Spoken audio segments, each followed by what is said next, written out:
Hello amateur filmmaking fans. Welcome to episode number 7 of B-Movie Dreamer. I certainly hope that you have been enjoying these videos in as many different ways as is possible. If you are actually making your own amateur film, I'd be very much interested in hearing about it. You can always comment on the section that is at YouTube and tell me about it. Tell me what's going on. If you have any questions about what I say or what I do, by all means, ask away. That would be great. Alright, moving along. Some updates on my current film, Space Spider. As you know, I have mentioned this in the last couple episodes, I am still working on the script. The script is tough, the script is fun. There's many different branches. You get to a fork in the road, so to speak, and you could go this way, you could go that way, you could have a neat idea here, a neat idea there. So when I get to that, I kind of have to say, well, wait a minute, can I actually make this happen if I write it? Being amateur and not very much money at all, if any, you can only do so much. So you kind of have to make that decision and just try to make it the best film that it can be. So I am continuing to write. I'm forging ahead. Let me see. As far as cast goes, cast is filling up. I think I have 4 minor positions left, and that's great. We just have to let this world get itself together, and hopefully we can all come together and get this project done. And let's see, what else is there? Some cameramen have come together, some help actually with some props, which I'm definitely going to need, some special effects that are still yet to be done. We have a lot done, and I think I've told you that as well before. Some blue screen work, and just trying to do a little bit of everything. Mostly practical effects though. I enjoy those the best.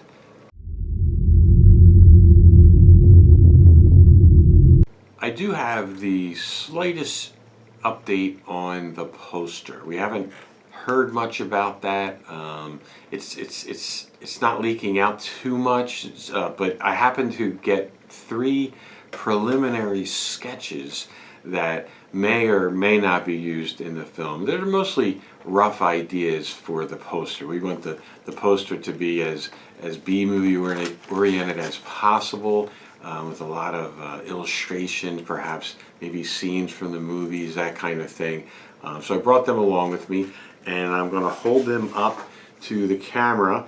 Now, this is, keep in mind, these are preliminary, they may not show up at all. This is supposed to be a concept where an egg, a giant egg that there's going to find on the moon, will have a spider in it. Imagine an eggshell-like substance where it's kind of thin, you can almost see through it, and what they're trying to figure out here is the head of this spider perhaps is just showing through lightly. Now this isn't light, this is just an idea, this is just a concept of one of the many eggs that might be on the moon. My next one, now as I told you before, a lot of this is going to take place in a forested area. So once the spider technically gets down to the earth, it's going to break out and continually get bigger. So the mayhem will ensue. So this is just another, again, a picture in the forest, and this is a particular size, and this is it's more of a cartoon / illustration look. And again, these may or may not be used. It's just these kind of leaked out to me, and I just wanted to show them to you. And I have one last sketch, and this might look familiar. This is the Space Patrol ship that we've seen blue screen that I've showed you. And in this sketch, again, it's not probably the way it's supposed to be dimensional wise, but it is actually shooting downward in chase of another ship, of the space freighter, actually. So just a couple of sketches for you to see something about as that project continues to go on. Okay, let's move this along and jump into our main feature. I promised you last episode that there was going to be a new segment, and the new segment was going to be called From Times of Yesteryears. So over the last several videos, I've told you once in a while about some of my experiences based on the two films that we have accomplished, Die Snapper Die and The Depths of Destruction. And I wanted to start a new segment where I'm not the only one talking about it. So I wanted to bring in some people who worked on the film, who maybe were in the film, and I wanted to ask a few questions, kind of have a back and forth rhythm to it. And so today, on From Times of Yesteryear, I have brought my personal friends and cousins, Gary and Greg Close, the Close brothers. Welcome to B Movie Dreamer. Hello. Hi. Hello, boys. Hello, Hello, Luna. Luna. Hey, thanks for joining me today. Thanks for having us. Be here. It's nice to have special guests on the program. I thought I was always the special guest. Of course you are, Luna. These are other special guests. Whatever. I'm going to ask you a few questions, memories really, about working on our past films together. Okay, so let's tell our audience about all the fun making amateur movies with no budget is. Okay, question number one. Why don't we first grab that envelope on the table, please? And for you out there, Gary, or my cousin, grabbed the envelope. That's Gary, and next to him is his brother Greg. Okay, now if you would take what's in the envelope out and please hold it up in front of the camera for everybody to see. Okay, so here's my question. What's the first thing you think of when you look at that photo? My size. And how small that P is on my shirt. Well, you know, so do you remember what movie that's from? Oh, absolutely. And you want to tell our audience? Die, Snapper, Die. Die Snapper Die? Yep. Okay. Yeah, we almost died filming it. And why would you say we almost died filming it? Because that one time out of 100 years, it's 90-some degrees on April. Yeah, so 100% humidity. for you out there, Oh, yeah. we had 35 people in this movie, and we had to plan ahead. Who can be available at once? Yep. And we picked a day way in April. Yep. We thought it's spring, it'll be nice. Yep. It was a location shoot, and it went into the 90s that day. Yep. And we did a 12-hour shoot, if you recall. Anything else come to mind? We had to hike to the location. Yep. Carry all the Carry all the supplies. equipment. Yep. Okay, including ice and water and Water so we can Yeah. dehydrate. Yep. we did stop and go back for food when there was Yes, time. when there was time. Yep. Um, No, too. I remember. You know, you could tell it was just spring because there wasn't even any leaves on the trees or anything like that.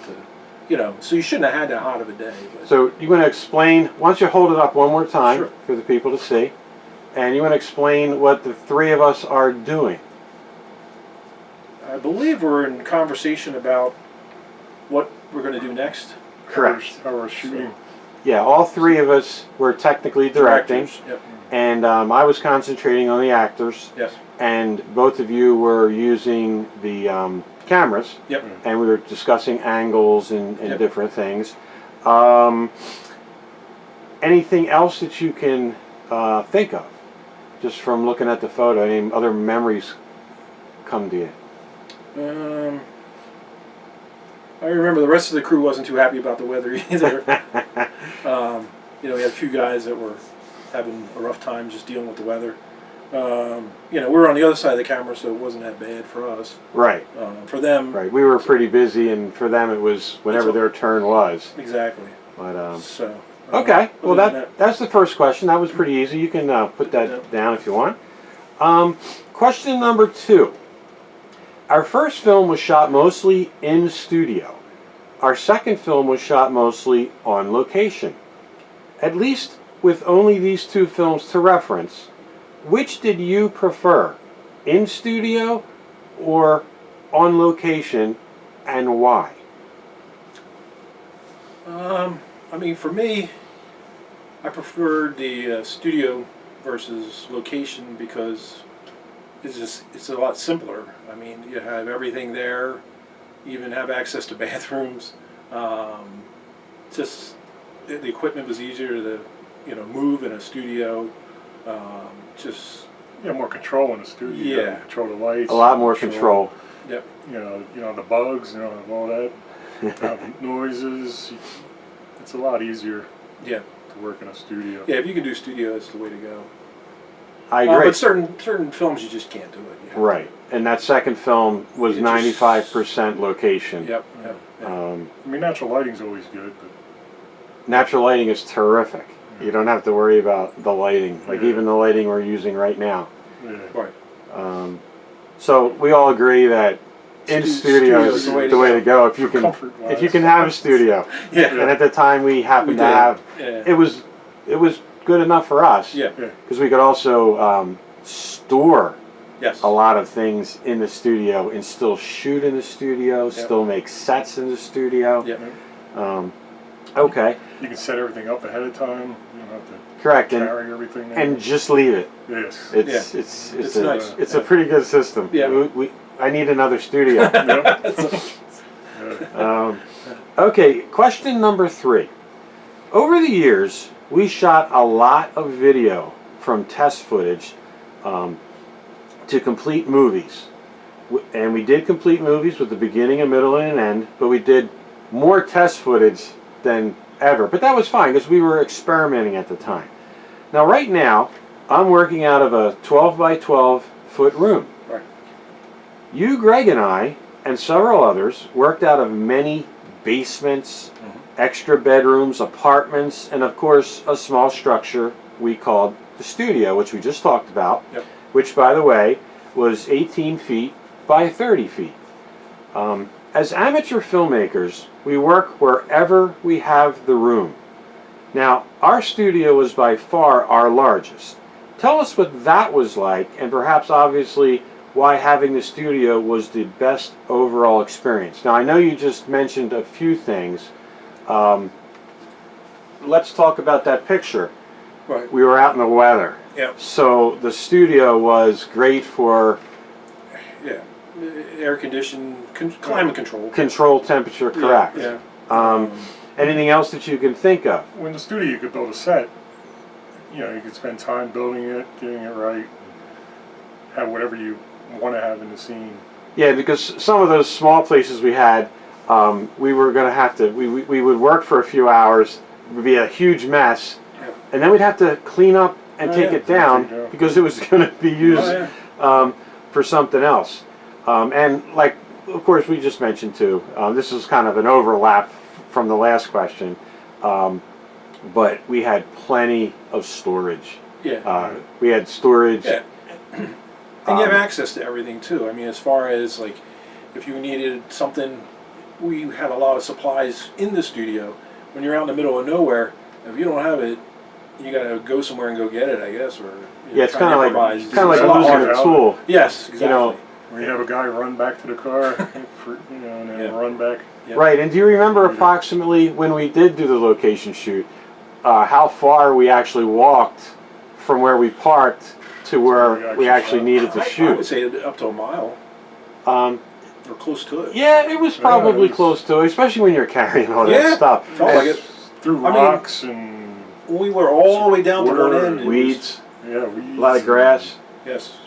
Yeah, Yeah, had to cross the creek actually. yeah. Part Yeah, when we go to the in them parts. You know. So, And like you said, when if we forgot something or we didn't forget it but it was in the car, Yep. Yeah. then yeah, we had to go. So we had to Fortunately, go back and get we it? had a great cast. Yeah, we did. And they did a great job. Yep. And they had a lot of energy, Yep. especially for a 12-hour, 90-degree some day. Shooting day.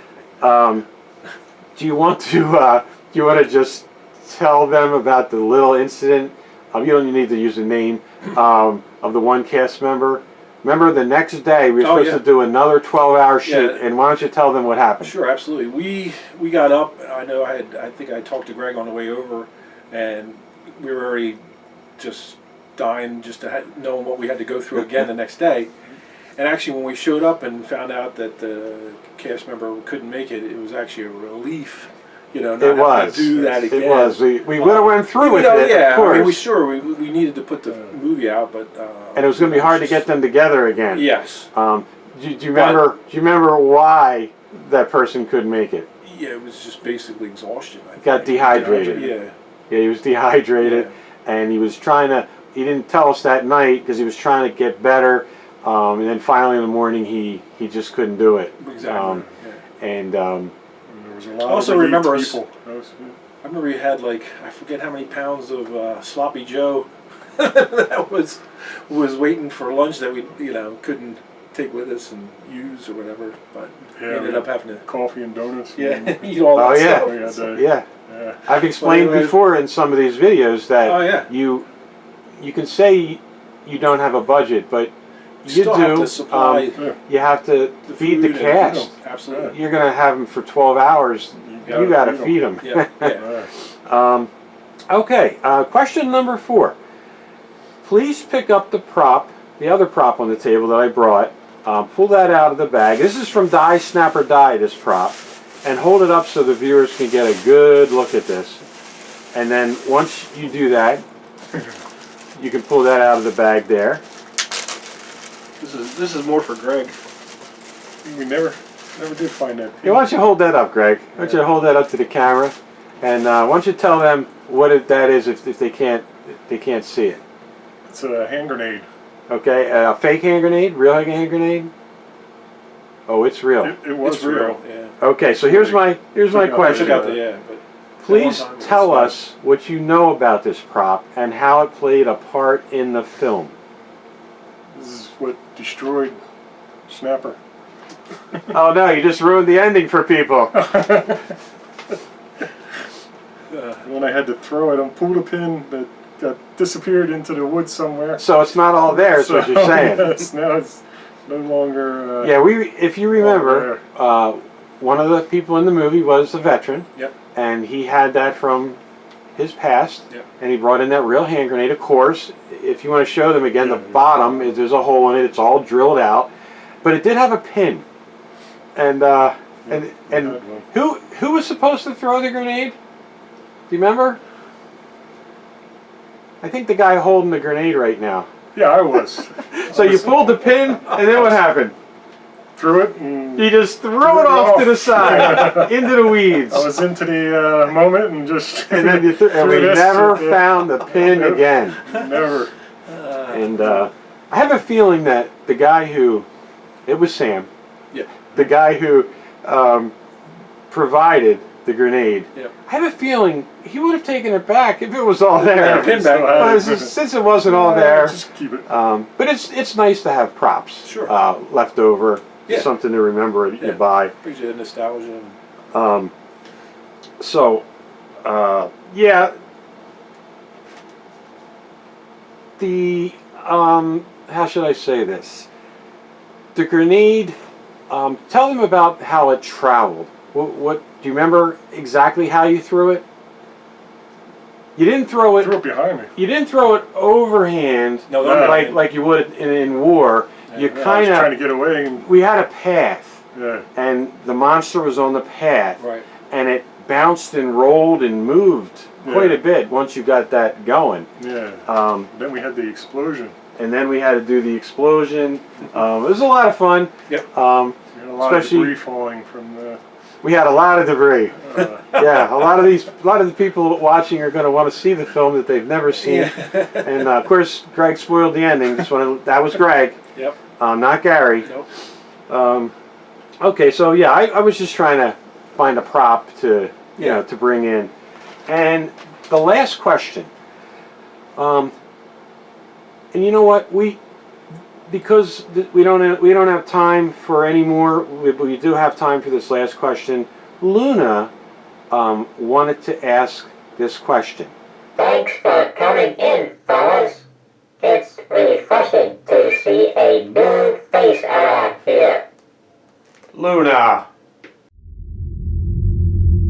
Relax. So sensitive. Okay. Here's my question. Question. Question. Question. It looks like Luna's got a little hiccup there. We'll take her back into the shop, and I guess I'll have to read the question for you. What can you tell us about the drive-in scene in Die Snapper Die? Did you use an abandoned drive-in? And is it true that the movie that was shown at the drive-in was actually the first movie that you guys made, In the Depths of Destruction? So Yeah. what about the drive-in itself? Well, I mean, as amazing as it may sound, it was all shot in a driveway. So, and I do remember. One by one. Yeah, we individually filmed each couple. Actually, one was my son and his ex-girlfriend, and which is funny. I'm sure his new Yeah, love of his life is going to love that. Yeah, loves that. And we actually had another couple that were part of the Screen Actors Guild, right? I believe they were. Oh, we know nothing about that Oh, we don't top know anything secret about that? stuff. Okay. No, we were told we don't know anything about that. Okay. But so this driveway, can you explain it to him Sure. how we had the cars lined up and how we jockeyed? Yeah. Well, I think we just had the one car at a time, right? And, They pull one car in. Yeah, well, we turn would. the lights and on then- in the car. right. Put the lights on in the inside car, which helped a lot. Yeah, so we could see people. And then we also had the garage or the lights in front of the that were coming off of the carport, right? Right. Yeah, we had Right. we had an old speaker, Yes. We had an old. that. What kind of speaker? drive-in Was it theater A thing. drive-in Yeah. theater Yeah. speaker, And and we hung it on one of the cars. Yep. And then we hung it generally on each car that we Yeah. did one by one. Yep. We did a nice pan shot in the beginning. That's what really That sold helped it it a lot. to make it look like it. And then we put cars behind those cars Yes. Yeah. to make it look like there was actually it more was, cars there It was a than- drive-through. Yep. Yep. Drive in. Anything else you can remember about the drive-in?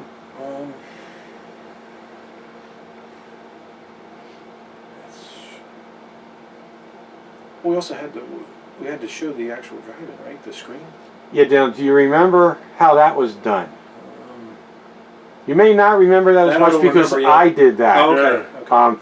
I had a facility that was lent to me, and they had a big screen, Right. and we projected Oh, that's right. our movie Yeah. onto the screen. Then we filmed the screen, That's right. so We just it saw looked you like just saw this, the screen like a this big screen, driving and then screen. we were able to cut it, into the footage. Yeah, as we went back and And forth. and it was a lot of fun, especially if you saw the first movie. Oh, yeah. By seeing the second movie, it was a little Easter egg Yeah. that yeah. we Yeah. kind of threw in there.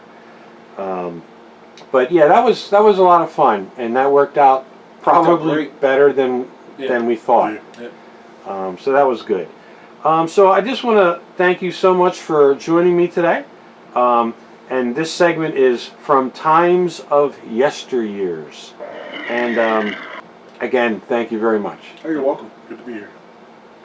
I hope you enjoyed our new segment. I look forward to having the boys back, as well as some other people who were involved in those two movies. And I wanted to leave you with one important sentence. And just so, I've said this in different ways in the past, I just wanted to make sure I brought it up. And I'm glad I brought my notes. This way I can just say this one little sentence with feeling. And don't forget the spirit of fun that is the B movie.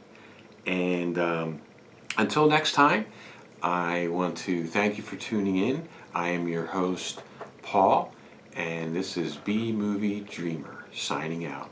Thank you and goodbye.